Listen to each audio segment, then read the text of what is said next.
Hello, my dear CA students. Welcome to the channel.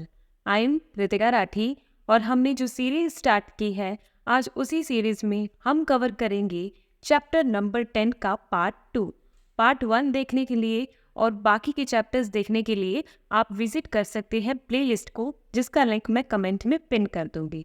तो part 1 में हमने देखा था SRE यानी स्टैंडर्ड्स ऑन रिव्यू एंगेजमेंट 2400 के बारे में। इन दोनों वीडियोस को अलग अलग रखने के पीछे मेरा मोटिव यही था कि अभी जो पार्ट हम SRE 2400 का करने वाले हैं वो पार्ट थोड़ा सा कॉम्प्लिकेटेड है, तो अगर आप इसे अलग से करेंगे तो आपके माइंड में ये बिल्कुल अच्छे से अपनी जगह बना पाएगा।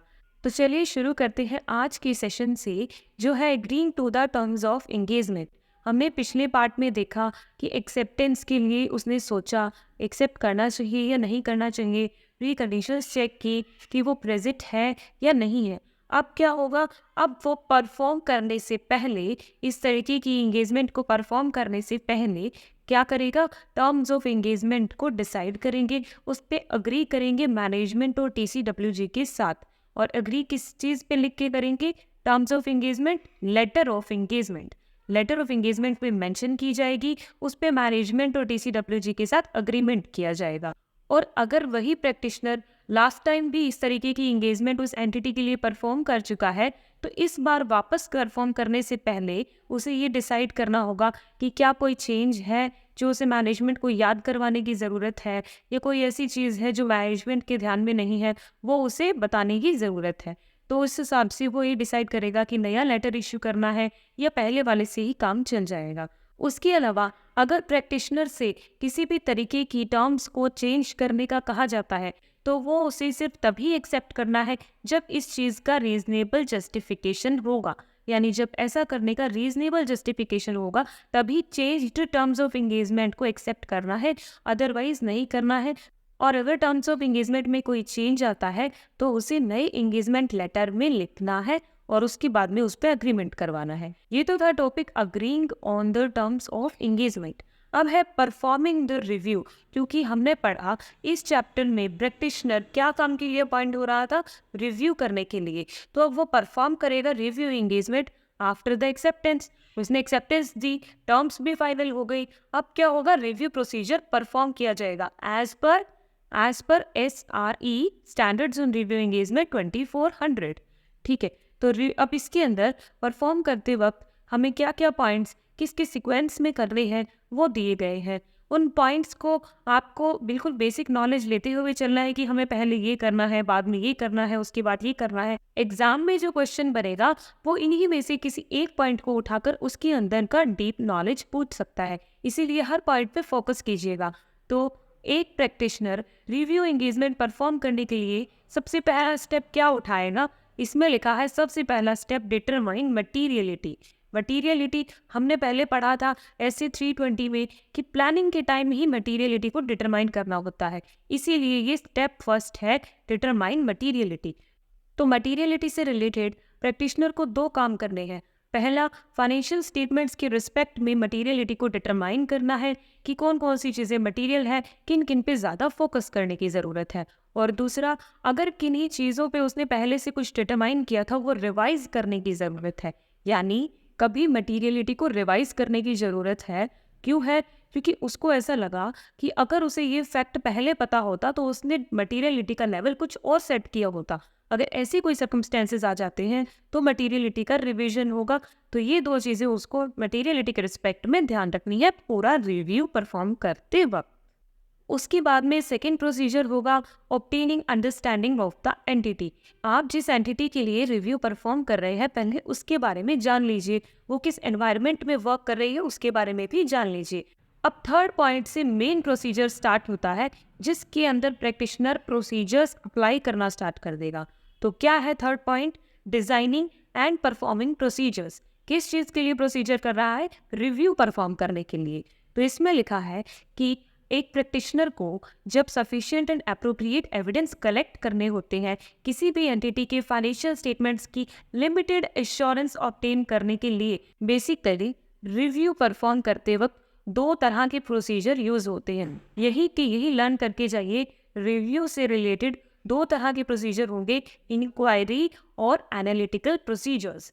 अगर रिव्यू से रिलेटेड क्वेश्चन आता है तो उसके अंदर प्रोसीजर्स में ये दोनों वर्ड्स बिल्कुल भी मिसिंग नहीं होने चाहिए।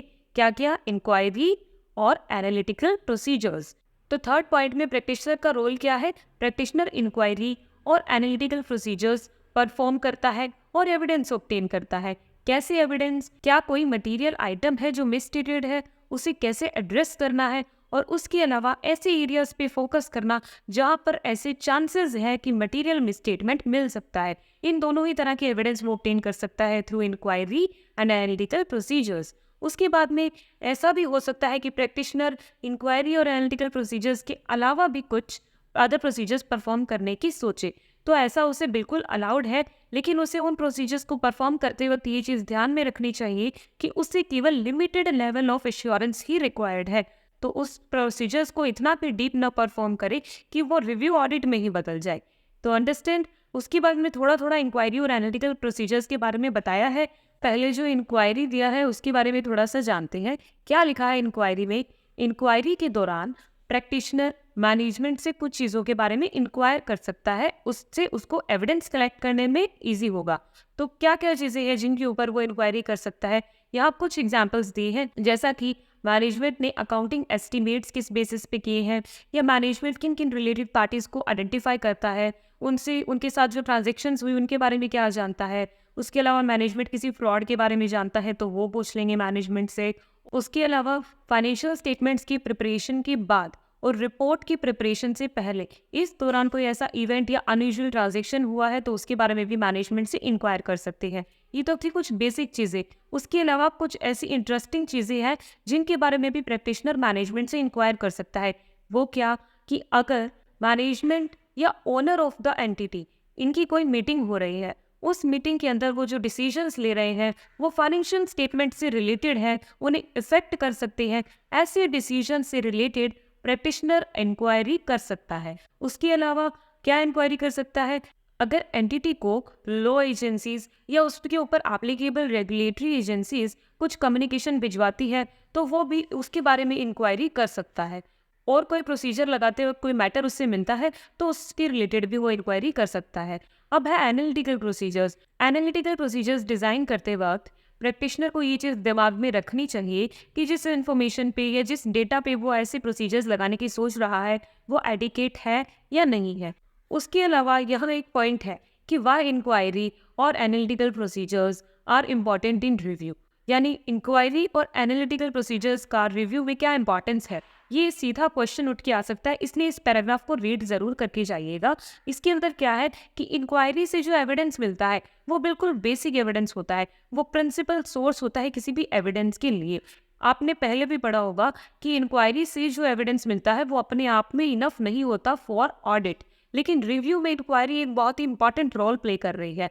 इससे प्रिंसिपल सोर्स ऑफ एविडेंस मिल रहा है। उसके अलावा हो सकता है कि इंक्वायरी से मिलने वाली इंफॉर्मेशन लिमिटेड हो, लेकिन उसके बाद में मैनेजमेंट से इंक्वायर करके या मैनेजमेंट से उसके फ्यूचर के एक्शंस के बारे में पता करके हम कोरोबोरेटिव एविडेंस ऑब्टेन कर सकते हैं। कोरोबोरेटिव एविडेंस यानी जो पहले एविडेंस मिला उसके सपोर्ट में एविडेंस और कलेक्ट करके हम अपनी रिपोर्ट प्रिपेयर कर सकते हैं, क्योंकि हमें चाहिए लिमिटेड एश्योरेंस ओनली, तो ज़्यादा डीप प्रोसीजर्स परफॉर्म करने की ज़रूरत तो नहीं है। उसके अलावा लिखा है कि और इंक्वायरी क्या क्या चीज़ में हेल्प करती है प्रैक्टिशनर की। तो प्रैक्टिशनर को अंडरस्टैंडिंग लेने में एंटिटी के बारे में, एनालिटिकल प्रोसीजर्स किस चीज़ में हेल्प करेंगे, वो भी अंडरस्टैंडिंग लेने में हेल्प कर रहे हैं एंटिटी के बारे में। और अगर किसी तरीके के पुराने ट्रेंड हम एनालिटिकल प्रोसीजर्स में क्या लगाते हैं, हम कंपनी के ट्रेंड्स को फॉलो करते हुए चेक करते हैं कि इस बार कुछ नया हुआ या कुछ ट्रेंड ब्रेकिंग हुआ, या फिर दूसरी कंपनीज ऐसा परफॉर्म कर रही है पर हमारी कंपनी ऐसा परफॉर्म कर रही है, ये सब एनालिटिकल प्रोसीजर्स में चेक किया जाता है। तो उसके दौरान अगर कोई इनकंसिस्टेंसी मिलती है डेटा में तो वो भी ऑब्टेन की जा सकती है थ्रू एनालिटिकल प्रोसीजर्स। और प्रैक्टिशनर को क्या हेल्प मिलेगी? कोरोबोरेटिव या सपोर्टिव एविडेंस मिल सकते हैं। और वो एडिशनल एविडेंस भी ऑब्टेन कर सकता है थ्रू एनालिटिकल प्रोसीजर्स। तो ये तो इन दोनों की इंपॉर्टेंस थी कि रिव्यू के दौरान इंक्वायरी और एनालिटिकल प्रोसीजर्स की इंपॉर्टेंस क्या है। तो हमने पहले 3 स्टेप परफॉर्म कर लिए। अब चौथे स्टेप में क्या है, procedures to address specific circumstances. हमने थर्ड स्टेप में भी प्रोसीजर्स के बारे में देखा। फोर्थ स्टेप में कौन से प्रोसीजर्स है जो किसी स्पेसिफिक सर्कमस्टेंसेस से रिलेटेड है। यहाँ कुछ 3-4 सर्कमस्टेंसेस है, उन्हीं के बारे में आपको पढ़ना है। पहला, रिलेटेड पार्टीज। रिलेटेड पार्टी से रिलेटेड प्रैक्टिशनर को किस तरीके के प्रोसीजर्स परफॉर्म करने हैं। तो रिलेटेड पार्टीज के रिस्पेक्ट में प्रैक्टिशनर को हमेशा अलर्ट रहना है कि कौन कौन से अरेंजमेंट्स हैं कंपनी के रिलेटेड पार्टीज के साथ, किस तरीके की ट्रांजेक्शन्स हो रही है, क्या कोई अनयूजुअल ट्रांजेक्शन है या out of the course of business transaction है। ये सब चीज़ें चेक करते हुए आपको प्रैक्टिशनर को रिव्यू परफॉर्म करना है। और फिर स्पेसिफिक प्रोसीजर्स दिए फ्रॉड से रिलेटेड। ये कुछ स्पेशल एरियाज है जहाँ पे ज़्यादा ध्यान देने की ज़रूरत है, इसीलिए यहाँ के लिए स्पेशल प्रोसीजर्स प्रेस्क्राइब किए गए हैं। तो फ्रॉड से रिलेटेड क्या करना है, मैनेजमेंट से कम्युनिकेट करना है। क्या कम्युनिकेट करेगा कि मैनेजमेंट आपके ध्यान में है कि यहाँ कोई फ्रॉड है, फ्रॉड हो सकता है या उसकी इम्पैक्ट क्या हो सकते हैं, यानी उस फ्रॉड के फाइनेंशियल स्टेटमेंट्स पे क्या इफेक्ट हो सकते हैं, ये पता करना है। उसके अलावा ये रिस्पॉन्सिबिलिटी है या नहीं है कि इस फ्रॉड को थर्ड पार्टी को कम्युनिकेट करना है या नहीं। आपने कंपनी लॉ में पढ़ा होगा, सेक्शन 143 के अंदर आता है कि फ्रॉड की अमाउंट 1 करोड़ से अबव है, इसको कम्युनिकेट करने की रिस्पॉन्सिबिलिटी होती है। तो ये सब रिस्पॉन्सिबिलिटीज भी ध्यान में रखते हुए फ्रॉड से रिलेटेड आपको रिव्यू करना है। थर्ड एरिया जहाँ पर प्रोसीजर्स, स्पेशल प्रोसीजर्स परफॉर्म करने हैं प्रैक्टिशनर को, वो है गोइंग कंसर्न। और इसमें क्या देखना है कि क्या कंपनी की एबिलिटी है to continue as going concern. और अगर किसी तरह का डाउट है तो प्रैक्टिशनर को कुछ चीज़ें परफॉर्म करनी है। क्या करेगा, पहले इंक्वायर करेगा मैनेजमेंट से कि आपके फ्यूचर प्लान्स क्या है, वो प्लान्स कितने फिजिबल है, यानी आपने जो प्लान्स बनाए हैं क्या वो कंपनी की अभी जो सिचुएशन है उससे उसे बाहर निकाल पाएंगे और वो गोइंग कंसर्न की तरह कंटिन्यू हो पाएगी या नहीं हो पाएगी। ये चीज़ें आप रिव्यू के दौरान इंक्वायर कीजिए। उसके अलावा आपने इंक्वायरी कर ली, अब इवैल्यूएट करो कि उस इंक्वायरी से आपको जो आंसर्स मिले उनके बेसिस पे आप क्या इवैल्यूएट करते हैं या आप क्या कंसीडर करते हैं। क्या करेंगे, पहला, अगर तो आपको लग रहा है कि मैनेजमेंट के प्लान्स फिजिबल है, कंपनी फ्यूचर में सब कुछ सही हो जाएगा कंपनी के साथ, तो continue to present the financial statement as going concern basis. यानी आपको लग रहा है कि ये बेसिस सही है तो कंपनी कंटिन्यू करेगी गोइंग कंसर्न बेसिस पे अपने फाइनेंशियल स्टेटमेंट्स को प्रेजेंट करना। लेकिन दूसरा केस हो सकता है कि जहां प्रैक्टिशनर को ऐसा लगे कि नहीं ये बेसिस गलत है, मैनेजमेंट ने जो फ्यूचर प्लान्स बोले हैं उनसे वैसा नहीं होगा जैसा उन्हें लग रहा है। अगर कंपनी इस बेसिस पे प्रेजेंट करेगी तो वो फाइनेंशियल स्टेटमेंट्स मिसलीडिंग होंगे, तो वो ऐसा कंक्लूजन भी हो सकता है। और उसके अलावा उसे क्या करना है, मैनेजमेंट का रिस्पॉन्स कैसा है इस चीज को कंसीडर करना है गोइंग कंसर्न पे रिव्यू देते वक्त। तो गोइंग कंसर्न पे रिव्यू देते वक्त जो प्रोसीजर्स थे वो इसमें बताए गए हैं। उसके अलावा स्पेशल एरिया है use of work performed by others. यहाँ पर उसको स्पेशल ध्यान देना है। क्यों देना है कि अगर प्रैक्टिशनर रिव्यू परफॉर्म करते वक्त किसी और एक्सपर्ट की हेल्प लेता है या फिर किसी और प्रैक्टिशनर की हेल्प लेता है तो उसे ये चीज़ एश्योर करनी चाहिए कि जो दूसरे ने काम किया है वो एडिकेट है या सफिशिएंट है उसके पर्पस के लिए। पहले पढ़े हमने नॉर्मल प्रोसीजर्स, फिर स्पेशल प्रोसीजर्स हमने पढ़े 4th पॉइंट में, और 5th पॉइंट में आ गया है एडिशनल प्रोसीजर्स। ये कब परफॉर्म किए जाएंगे, जब प्रैक्टिशनर को ऐसा लगता है या लाइकली टू बिलीव कि ये फाइनेंशियल स्टेटमेंट्स मटेरियली मिसस्टेटेड हो सकते हैं। तब एविडेंस कलेक्ट करने के लिए प्रैक्टिशनर कुछ एडिशनल प्रोसीजर्स भी परफॉर्म करता है। तो वो क्या हेल्प करते हैं या ये किस तरीके के प्रोसीजर्स हो सकते हैं। तो आपने पहले क्या किया था, इंक्वायरी, एनालिटिकल प्रोसीजर्स, ये तो परफॉर्म कर लिए हमने। अब एडिशनली क्या करेंगे, एडिशनल इंक्वायरी और एडिशनल एनालिटिकल प्रोसीजर्स। उसके अलावा क्या कर सकते हैं, टेस्ट ऑफ डिटेल्स, ये सब चीज़ें परफॉर्म करके हम एडिशनल एविडेंस ऑब्टेन कर सकते हैं। जब हमें किसी स्पेशल एरिया पे फोकस करना होता है कि उससे रिलेटेड हम कंक्लूजन नहीं निकाल पा रहे हैं तो थोड़े और एविडेंस चाहिए, तो उस एरिया के ऊपर हम परफॉर्म करते हैं एडिशनल प्रोसीजर्स। यहाँ एक एग्जाम्पल है, जैसे प्रैक्टिशनर को मिला कि उसने रिसीवेबल्स की अमाउंट देखी, उसने फाइनेंशियल स्टेटमेंट्स में जो रिसीवेबल्स की अमाउंट है वो देखी, पर उसके अगेंस्ट कोई भी bad and doubtful debts create नहीं किया गया था। तो उसके दिमाग में आया कि ये कब से ड्यू चल रहे हैं, फिर भी कंपनी ने ऐसा कोई प्रोविजन क्रिएट नहीं किया बैड एंड डाउटफुल डेट्स के रिलेटेड। तो उसे ऐसा लगा कि शायद यहाँ पे कुछ मटेरियल मिसस्टेटमेंट होने के चांस है। वहां पर वो कुछ एडिशनल प्रोसीजर्स परफॉर्म करेगा। अब प्रोसीजर्स परफॉर्म करने के बाद वो क्या कंक्लूजन पे पहुंच सकता है? या तो उसे मिल जाएगा कि नहीं, ये मिसस्टेटेड नहीं है, ये मटेरियल मिसस्टेटमेंट यहाँ पर नहीं है, तो अब तो आगे कोई प्रोसीजर की रिक्वायरमेंट नहीं है। या फिर उसे ऐसा मिल जाएगा कि हाँ, यहाँ मटेरियल मिसस्टेटमेंट है, तो क्या करेगा? अभी भी कोई और फर्दर प्रोसीजर की रिक्वायरमेंट नहीं है, वो सेटिस्फाइड हो चुका है कि हाँ, मटेरियल मिसस्टेटमेंट है, तो अब वो अपने कंक्लूजन को उस अकॉर्डिंग डिजाइन कर लेगा। तीसरी सिचुएशन है, वो थोड़ी सी डेंजरस है। उसमें क्या हुआ, उसे अभी भी शक है कि हाँ, मटेरियल मिसस्टेटमेंट है, पर उसे ऐसा कोई सबूत नहीं मिला, कोई एविडेंस नहीं मिला। तो अब वो और प्रोसीजर्स परफॉर्म करेगा ये जानने के लिए या किसी कंक्लूजन तक पहुंचने के लिए। और अगर उसे फिर भी कोई कंक्लूजन नहीं मिलता है, तो इन सब चीज़ों से वो ये तो कंक्लूड कर सकता है कि वो अनमॉडिफाइड ओपिनियन तो नहीं दे सकता, क्योंकि वो सेटिस्फाइड नहीं हुआ that these financial statements are free from material misstatement. अब यहाँ पे कुछ केसेस दिए गए हैं, जिसमें से पहला केस ये है कि फाइनेंशियल स्टेटमेंट प्रिपेयर हो गई और प्रैक्टिशनर रिपोर्ट इशू करने वाला है, लेकिन उसको ऐसा लगता है कि फाइनेंशियल स्टेटमेंट प्रिपेयर करने के बाद और रिपोर्ट इशू करने से पहले कुछ ऐसे इवेंट्स हुए हैं जिसकी वजह से वो मैनेजमेंट से रिक्वेस्ट करता है कि आप चेंजेस फाइनेंशियल स्टेटमेंट्स में इनकॉर्पोरेट कर दीजिए। तो अगर मैनेजमेंट मान जाता है तो अच्छा है, वो कंक्लूजन उस अकॉर्डिंग दे सकता है। ये तो था फर्स्ट केस। और दूसरी चीज़ ये बता रहा है कि प्रैक्टिशनर ने अगर रिपोर्ट इशू कर दी, उसके बाद कोई प्रोसीजर लगाने की जिम्मेदारी प्रैक्टिशनर की तो नहीं है। लेकिन एक और केस अराइज हो सकता है कि प्रैक्टिशनर ने रिपोर्ट इशू की, अब उसके बाद क्या होगा, फाइनेंशियल स्टेटमेंट्स जनरल पब्लिक में इशू किए जाएंगे। लेकिन उसकी रिपोर्ट के बाद और फाइनेंशियल स्टेटमेंट्स इशू करने से पहले प्रैक्टिशनर को कुछ ऐसा मिल गया कि अगर वो सोच रहा है कि अगर मुझे पहले मिल गया होता ना, तो मैं अपना कंक्लूजन ही चेंज कर देता। मतलब इतनी इंपॉर्टेंट बात पता चली कि अगर वो पहले मिल गई होती तो आज मेरा कंक्लूजन कुछ और होता। तो इस केस में ये ज़रूरी है कि गलत कंक्लूजन लोगों तक ना पहुंचे। तो क्या क्या कर सकता है प्रैक्टिशनर? पहले वो मैनेजमेंट के साथ डिस्कस करेगा, मैनेजमेंट और टीसीडब्ल्यूजी के साथ डिस्कस करेगा कि क्या करना चाहिए। उसके बाद में ये डिटरमाइन करेंगे कि क्या फाइनेंशियल स्टेटमेंट्स में अमेंडमेंट की ज़रूरत है, इशू करने से पहले फाइनेंशियल स्टेटमेंट्स में अमेंडमेंट की ज़रूरत है। और फिर मैनेजमेंट टीसीडब्ल्यूजी से पूछेगा कि आप इस मैटर को कैसे एड्रेस कर सकते हैं, क्या आप चेंजेस इनकॉर्पोरेट कर देंगे। पर मैनेजमेंट ने फिर भी नहीं किए, तो अब प्रैक्टिशनर कहेगा कि मैनेजमेंट, ये फाइनेंशियल स्टेटमेंट्स थर्ड पार्टी को इशू मत कीजिएगा। पर अगर फाइनेंशियल स्टेटमेंट्स ऑलरेडी इशू हो चुकी है, तो अब प्रैक्टिशनर के पास क्या रास्ता बचता है? उसे to prevent the reliance on his report, यानी उसे ऐसे अप्रोप्रिएट एक्शन लेने चाहिए जिससे पब्लिक उसकी रिपोर्ट पे विश्वास करने से बचे। क्योंकि उसने जो रिपोर्ट दी वो तो उसमें चेंजेस करना चाहता है, ना तो उसमें चेंजेस हुए, ना ही फाइनेंशियल स्टेटमेंट्स में चेंजेस हुए। तो अब उसे पब्लिक को विश्वास करने से रोकना होगा, ऐसे एक्शन लेने होंगे। अब है अगला step of the review process, written representation. तो रिटन रिप्रेजेंटेशन क्यों इंपॉर्टेंट है? ये एक तरह का एविडेंस की तरह काम करता है प्रैक्टिशनर के लिए।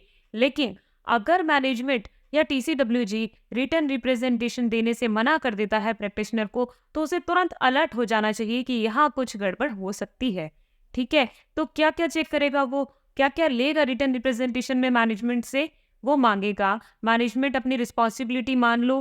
किस चीज़ की रिस्पॉन्सिबिलिटी? हर चैप्टर में आ रहा है, for the preparation and presentation of financial statements. और दूसरी क्या, कि आपने सारी ट्रांजेक्शन्स को रिकॉर्ड किया है और वो सारी ट्रांजेक्शन फाइनेंशियल स्टेटमेंट्स में रिकॉर्ड हम जर्नल में करते हैं, वही सारी फाइनेंशियल स्टेटमेंट्स लास्ट तक आते आते बैलेंस शीट तक रिफ्लेक्ट भी हो रही है। ये रिस्पॉन्सिबिलिटी किसकी है? मैनेजमेंट की। उसके अलावा अगर कंपनी पे जो लॉ एप्लीकेबल है उसने उस कंपनी के मैनेजमेंट को कोई रिटर्न स्टेटमेंट देने को कहा है या रिटर्न रिप्रेजेंटेशन पब्लिकली इशू करने को कहा है, तो उन मैटर्स पे प्रैक्टिशनर को ज़रूरत नहीं है फिर से रिटर्न रिप्रेजेंटेशन लेने की। उसके अलावा प्रैक्टिशनर कोई ऐसी चीज़ों के बारे में भी रिटर्न रिप्रेजेंटेशन रिक्वेस्ट कर सकता है जो इस एसआरई के दायरे में ना हो, लेकिन फाइनेंशियल स्टेटमेंट से रिलेटेड हो। और अब कुछ और चीज़ें दी है जिनके ऊपर भी रिटर्न रिप्रेजेंटेशन ली जा सकती है। वो चीज़ें आपको पॉइंट बिल्कुल सुने हुए लगेंगे, क्योंकि हमने भी ऊपर किए थे। कौन कौन से? कि कोई रिलेटेड पार्टी ट्रांजेक्शन है, गोइंग कंसर्न से रिलेटेड, फ्रॉड से रिलेटेड, बिल्कुल कॉमन पॉइंट्स है, या कोई सब्सिक्वेंट इवेंट हो गया। ये हमने पढ़े ऊपर। ये कौन से पॉइंट है? जिनसे रिलेटेड हमने स्पेसिफिक प्रोसीजर्स परफॉर्म किए थे, वही पॉइंट्स यहाँ पर फिर से आ रहे हैं। तो इन चीज़ों से रिलेटेड भी रिटर्न रिप्रेजेंटेशन ली जा सकती है। उसके अलावा अगर मैनेजमेंट प्रोवाइड नहीं करता है तो क्या करेंगे, पहले उसके साथ डिस्कस करेंगे, फिर मैनेजमेंट की इंटीग्रिटी को इवैल्यूएट करेंगे कि वो जो कह रहा है क्या वो सच है या नहीं है। उसके बाद में एप्रोप्रिएट एक्शन ले लेंगे। ये 3 पॉइंट थे। और अब रिटर्न रिप्रेजेंटेशन से जुड़े ऐसे 2 पॉइंट जिनकी वजह से हो सकता है प्रैक्टिशनर अपने कंक्लूजन को डिस्क्लेम कर दे या फिर विड्रॉ तक कर ले। क्या कौन से पॉइंट्स, या तो मैनेजमेंट ने रिटर्न रिप्रेजेंटेशन से मना कर दिया, या फिर वो रिलायबल नहीं है, या फिर उस मैनेजमेंट की इंटीग्रिटी पे भी शक है प्रैक्टिशनर को। उसके अलावा अगला स्टेप है इवैल्यूएटिंग एविडेंस ऑब्टेन्ड। हमने 3 तरह के प्रोसीजर्स परफॉर्म किए पिछले तीनों स्टेप्स में। अब एविडेंस मिल चुका है तो उसका इवैल्यूएशन होगा। तो वो इवैल्यूएशन क्या होगा कि आपको देखना है सफिशिएंट एंड अप्रोप्रिएट एविडेंस मिले हैं, और अगर अप्रोप्रिएट एंड सफिशिएंट एविडेंस नहीं मिल पाते हैं तो क्या किया जा सकता है, अपने वर्क को एक्सटेंड कर लो, एडिशनल प्रोसीजर्स परफॉर्म कर लो, मैनेजमेंट और TCWG से डिस्कस कर लो। अब यहाँ पे ये जो येलो कलर का हाईलाइटेड पॉइंट है वो बहुत इंपॉर्टेंट है। उसका मतलब क्या है कि अगर आप कोई प्रोसीजर परफॉर्म नहीं कर पाए, यानी प्रैक्टिशनर कोई प्रोसीजर परफॉर्म नहीं कर पा रहा लेकिन उसने sufficient and appropriate evidence obtain कर लिया है, तो हमें मतलब किससे है, एविडेंस ऑब्टेन करने से। तो आप ये नहीं कह सकते कि आपकी लिमिटेशन लगाई गई है आपके काम के स्कोप पे किसी भी तरह की, क्योंकि हो सकता है कि आप प्रोसीजर ना परफॉर्म कर पाए हो पर आपका जो गोल था एविडेंस ऑब्टेन करने का वो कंप्लीट हो चुका है, तो आपको इससे ज़्यादा कोई मतलब नहीं है। अब हमने प्रोसीजर्स परफॉर्म कर लिए, एविडेंस ऑब्टेन किया, एविडेंस को इवैल्यूएट किया, और अब फाइनली देंगे कंक्लूजन। कंक्लूजन देते वक्त क्या क्या चीज़ें ध्यान रखनी है, अनकरेक्टेड मिसस्टेटमेंट, यानी कोई मिसस्टेटमेंट मिली, करेक्ट हो गई तो अब तो कंक्लूजन में उसका कोई मतलब नहीं है, पर अगर अभी भी वो अनकरेक्टेड पड़ी है तो उसको कंक्लूजन देते वक्त ध्यान में रखना है। उसके अलावा प्रीवियस ईयर की अनकरेक्टेड मिसस्टेटमेंट को भी ध्यान में रखना है, और qualitative aspects of entities accounting practices, यानी एंटिटी किस तरीके की अकाउंटिंग प्रैक्टिसेस को फॉलो करती है ये, और वो क्या क्वालिटेटिव है या नहीं है, ये सब चीज़ें भी ध्यान रखनी है कंक्लूजन देते वक्त। और प्रैक्टिशनर का अगर ऐसा रिस्पॉन्सिबिलिटी बनता है कि उसे फेयर प्रेजेंटेशन पे भी रिपोर्ट देनी है, तो क्या क्या ध्यान रखना होगा, ओवरऑल प्रेजेंटेशन कैसी है फाइनेंशियल इन्फॉर्मेशन की, स्ट्रक्चर कैसी है, कंटेंट में क्या क्या है, और फाइनेंशियल इन्फॉर्मेशन में हर ट्रांजैक्शन को किस तरीके से प्रेजेंट किया गया है, क्या वो फेयर है या नहीं है। ये सब चीज़ों का ध्यान कब रखना होता है, जब रिपोर्ट में आपको फेयर प्रेजेंटेशन के ऊपर भी देनी होती है। उसके बाद में लिखा है कि किस किस तरह की कंक्लूजन प्रैक्टिशनर इशू कर सकता है। तो हमने जब ऑडिट की थी तब पढ़ा था मॉडिफाइड और अनमॉडिफाइड, यहाँ पर भी वही है, लेकिन एक बेसिक वर्ड का डिफरेंस है। ऑडिट करते वक्त ऑडिटर ओपिनियन देता है, और रिव्यू करते वक्त यहाँ पे प्रैक्टिशनर कंक्लूजन दे रहा है। वर्ड को फोकस कीजिए, अनमॉडिफाइड कंक्लूजन लिखा है, यहाँ पे ओपिनियन नहीं लिखा है। तो कब देगा अनमॉडिफाइड कंक्लूजन, अगर उसे लगता है कि उसकी नज़र में ऐसी कोई चीज़ नहीं आई जो ऐसा बताती हो कि एंटिटी के financial statements are not prepared according to the financial reporting framework और are not free from misstatement, ऐसा कुछ नजर में नहीं आया, तो क्या देगा, अनमॉडिफाइड कंक्लूजन दे देगा। और उसकी फ्रेज क्या होगी वो एक बार रीड करके छोड़ दीजिएगा। और मॉडिफाइड कंक्लूजन कब देगा, जब प्रैक्टिशनर को ऐसा लगेगा कि financial statements are materially misstated. और दूसरा केस कि अगर वो एविडेंस ही ऑब्टेन नहीं कर पाया कि फाइनेंशियल स्टेटमेंट्स मटेरियली मिसस्टेटेड है या नहीं है, तब भी वो मॉडिफाइड कंक्लूजन दे देगा। 2 चीज़ें कंक्लूजन लिखते वक्त ध्यान में रखनी है। पहला, एप्रोप्रिएट हेडिंग यूज़ करनी है। कैसी हेडिंग, कि क्या ये क्वालिफाइड कंक्लूजन है, क्या ये एडवर्स कंक्लूजन है, ये चीज़ें लिखनी है। और बेसिस फॉर कंक्लूजन का पैराग्राफ जो बनेगा उसके अंदर भी आपको नेम से डालना है। ये एमसीक्यू के लिए इंपॉर्टेंट पॉइंट है। जैसे अगर आप क्वालिफाइड कंक्लूजन दे रहे हैं तो नीचे जो बेसिस फॉर कंक्लूजन का पैराग्राफ बनेगा उसकी हेडिंग होगी बेसिस फॉर क्वालिफाइड कंक्लूजन। ऐसा एमसीक्यू पहले भी आ चुका है, वो ओपिनियन के बेसिस पे क्वेश्चन आया था कि एडवर्स ओपिनियन दिया तो नीचे क्या होगा, बेसिस फॉर एडवर्स ओपिनियन। ये चीज़ें मैच करके चलिएगा। उसके नीचे आएगा कि अगर फाइनेंशियल स्टेटमेंट्स मटेरियली मिसस्टेटेड है तो 2 तरह के कंक्लूजन होते हैं, क्वालिफाइड और एडवर्स। अब दोनों किस किस केस में लगेंगे, अगर जो मिस स्टेटमेंट है वो मटेरियल है और पूरे फाइनेंशियल स्टेटमेंट्स को अफेक्ट करती है, परवेसिव इन नेचर है, यानी कि miss statement is both pervasive and material in nature, तब कौन सा कंक्लूजन दिया जाएगा, एडवर्स। लेकिन अगर वो मटेरियल है बट नॉट परवेसिव, तब कौन सा, क्वालिफाइड कंक्लूजन। ये बेसिक डिफरेंस है, very important for MCQ purpose. Please focus on this. Phrase आप रीड करके छोड़ दीजिएगा। और basis of conclusion paragraph in case of qualified या एडवर्स में क्या क्या आएगा आपको डिस्क्राइब करनी है कि क्या क्या फाइनेंशियल इफेक्ट पड़ा उस मिस स्टेटमेंट का फाइनेंशियल स्टेटमेंट्स पे, और डिस्क्लोजर्स भी मिसस्टेटेड है तो डिस्क्लोजर्स के बारे में बताना है, या कोई डिस्क्लोजर नहीं दिया है इस वजह से आप अपने कंक्लूजन को क्वालिफाई कर रहे हैं, तो आप यहाँ पे वो डिस्क्लोजर दे दीजिए अगर लो परमिशन देता है तो।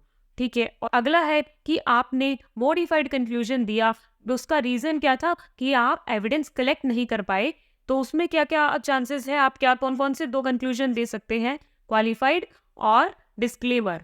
क्वालिफाइड कौन से केस में कि जो मिस स्टेटमेंट है वो आपको लग रहा है, क्योंकि एविडेंस तो आपको मिले नहीं है, आर लाइकली टू बी, आपको लग रहा है कि मिस स्टेटमेंट है वो मटेरियल तो होगी पर परवेसिव नहीं होगी, उस केस में आप क्वालिफाइड कंक्लूजन दे देंगे। और दूसरा, अगर आपको लग रहा है कि वो मटेरियल भी है और परवेसिव भी होगी, और अब आपको लग ही रहा है क्योंकि एविडेंस नहीं मिले हैं, तो ये केस में आप कौन सा देंगे, डिस्क्लेमर कंक्लूजन देंगे। तो ये चारों चीजें एमसीक्यू के पर्पज से बहुत इंपॉर्टेंट है कि क्वालिफाइड कब देना है, डिस्क्लेमर कब देना है। ठीक है। अब है कि प्रैक्टिशनर विड्रॉल करना चाहता है तो वो कब कर सकता है, जब ये तीनों कंडीशन सेटिस्फाई होगी। कौन कौन सी, कि अगर प्रैक्टिशनर आप sufficient and appropriate evidence collect नहीं कर पाए, लेकिन उसका कारण क्या था कि मैनेजमेंट ने आपके स्कोप ऑफ वर्क पे लिमिटेशन लगा दी थी, तो इस वजह से आप एविडेंस ऑब्टेन नहीं कर पाए। दूसरा, अब आपको लग रहा है कि मिसस्टेटमेंट है और मटेरियल भी है और परवेसिव भी है, दोनों है, और आपको जो लो एप्लीकेबल है वो अलाउ भी कर रहा है विड्रॉ करने के लिए, ये सब चीजें फुलफिल हो रही है तो आप विड्रॉ कर सकते हैं। और फ्रेज क्या देनी है इन केस ऑफ डिस्क्लेमर या क्वालिफाइड ओपिनियन, जब आपको सफिशिएंट एंड एप्रोप्रिएट एविडेंस नहीं मिले, वो यहाँ पे दी है, आप बिल्कुल रीड करके जाइएगा। डिस्क्लेमर देते वक्त बेसिस फॉर कंक्लूजन पैराग्राफ में क्या क्या देना जरूरी है, that he was unable to obtain sufficient and appropriate evidence, इस वजह से वो कंक्लूजन नहीं दे पा रहा है। अब है प्रैक्टिशनर का रिपोर्ट, बिल्कुल लास्ट स्टेप में आ चुके हैं हम रिपोर्ट में। इसके जो भी पॉइंट्स हैं सिर्फ रीड करके जाने हैं, ये लर्न करना बिल्कुल पॉसिबल नहीं है। रिपोर्ट के अंदर पहली चीज मेंशन करनी है टाइटल, टाइटल में ऐसा बताना है कि ये एक इंडिपेंडेंट प्रैक्टिशनर की रिपोर्ट है। उसके बाद में एड्रेस ही, ये रिपोर्ट आप किसे एड्रेस कर रहे हैं वो आ जाएगा। फिर कुछ इंट्रोडक्टरी पैराग्राफ आएगा जिसके अंदर बिल्कुल कॉमन इंट्रोडक्शन होगा, ये फाइनेंशियल स्टेटमेंट्स कौन कौन से पीरियड से रिलेटेड है या इसमें कौन सी इन्फॉर्मेशन कवर्ड है। और आएगा summary of significant accounting policies, financial statements का रिव्यू किया गया है, ऐसा हम इंट्रोडक्शन में दे देंगे। फिर डिस्क्रिप्शन देंगे किसका, मैनेजमेंट की रिस्पॉन्सिबिलिटी का। हर जगह की तरह यहाँ पे मैनेजमेंट की रिस्पॉन्सिबिलिटीज थी जो हमने ऊपर चैप्टर में पढ़ी, वही हम रिपोर्ट में मेंशन कर देंगे। और फिर देंगे कि फाइनेंशियल स्टेटमेंट्स अगर स्पेशल पर्पस फ्रेमवर्क से बने हैं, यानी in case financial statements are prepared as per special purpose framework, तो उसमें डिस्क्रिप्शन दे देंगे कि क्या वो फ्रेमवर्क कैसा है, उसके इंटेंडेड यूजर्स कौन से हैं, हमने किसके लिए वैसा फ्रेमवर्क यूज़ किया है। उसके अलावा मैनेजमेंट इसकी चॉइस के लिए जिम्मेदार है, मैनेजमेंट जजमेंट की वजह से ऐसा उन्होंने चूज़ किया है, तो उसकी रिस्पॉन्सिबिलिटी मैनेजमेंट की है। अब मैनेजमेंट की रिस्पॉन्सिबिलिटीज आ गई तो नेक्स्ट पॉइंट में प्रैक्टिशनर की रिस्पॉन्सिबिलिटीज आ जाएगी। क्या क्या है प्रैक्टिशनर की रिस्पॉन्सिबिलिटी, कंक्लूजन ड्रॉ करना, उस पर रिव्यू परफॉर्म करना और कंक्लूजन ड्रॉ करना।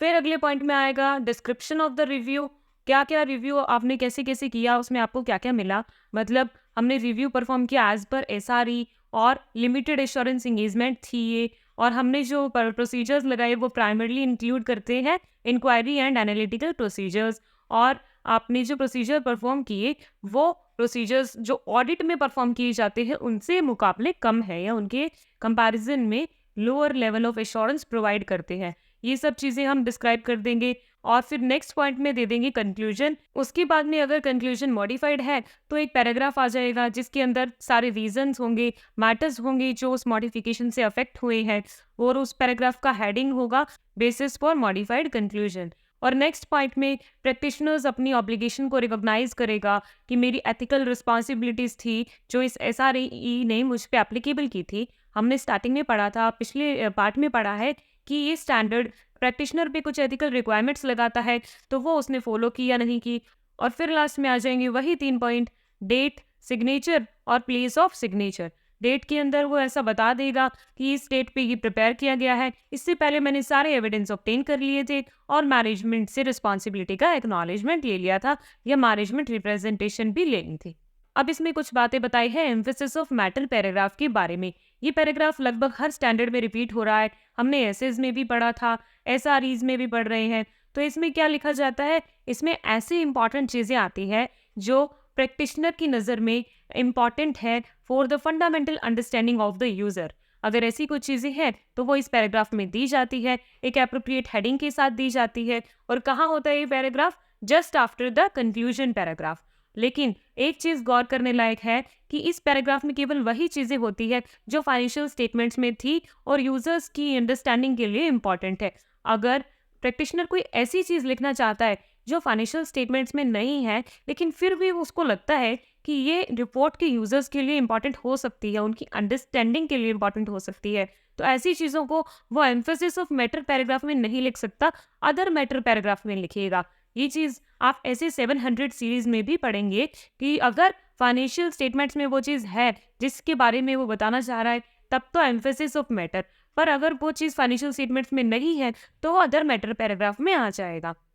और अगली हेडिंग है अदर रिपोर्टिंग रिस्पॉन्सिबिलिटीज, यानी इस एसआरई में जो रिस्पॉन्सिबिलिटीज है उसके अलावा अगर प्रैक्टिशनर को किसी चीज़ पे रिपोर्ट करने को कहा जाता है तो वो एक सेपरेट हेडिंग के अंडर देगा, सेपरेट पैराग्राफ में लिखेगा अपने रिपोर्ट में, और उसकी हेडिंग होगी report on other legal and regulatory requirements. और सभी स्टैंडर्ड्स की तरह लास्ट में हम पहुंच चुके हैं डॉक्यूमेंटेशन पे। क्या क्या चीज़ें डॉक्यूमेंट करनी है, वही जो एविडेंस आपको मिले, आपने जो काम परफॉर्म किया इस स्टैंडर्ड के अकॉर्डिंग, एसआरई 2400 के अकॉर्डिंग जो आपको चीज़ें मिली वो आप डॉक्यूमेंट कर दीजिए, और जो प्रोसीजर आपने परफॉर्म किया एविडेंस ऑब्टेन करने के लिए उसे भी डॉक्यूमेंट कर लीजिए। और प्रोसीजर वाले में दो चीज़ें और रिकॉर्ड की जाएगी कि वो प्रोसीजर किसने परफॉर्म किए और वो कौन सा पीरियड कवर करते हैं। फिर है क्या डॉक्यूमेंट करेंगे, रिजल्ट्स क्या मिले उन प्रोसीजर्स से, और एट लास्ट कोई सिग्निफिकेंट मैटर हमारे सामने आए तो उसे भी डॉक्यूमेंट कर देंगे। अब लास्ट में आपको बहुत इंपॉर्टेंट क्वेश्चन दिया है, ऑडिट वर्सेस रिव्यू। वैसे आप इसे रीड करके जाइए, मैंने आपको चैप्टर स्टार्टिंग में ही बता दिया था कि ऑडिट और रिव्यू में क्या डिफरेंस है, फिर भी एक बार इन पॉइंट्स को पढ़ लेते हैं। ऑडिट में रीजनेबल एश्योरेंस ऑब्टेन की जाती है, रिव्यू में लिमिटेड एश्योरेंस। ऑडिट के अंदर प्रोसीजर्स जो परफॉर्म किए जाते हैं वो इलैबोरेटिव होते हैं क्योंकि हमें सफिशिएंट एंड एप्रोप्रिएट एविडेंस चाहिए होता है, जबकि रिव्यू के अंदर जो प्रोसीजर्स परफॉर्म किए जाते हैं वो उतने ही होते हैं जिससे लिमिटेड एश्योरेंस मिल जाए, और प्राइमरली यहाँ पर इंक्वायरी और एनालिटिकल प्रोसीजर्स परफॉर्म किए जाते हैं।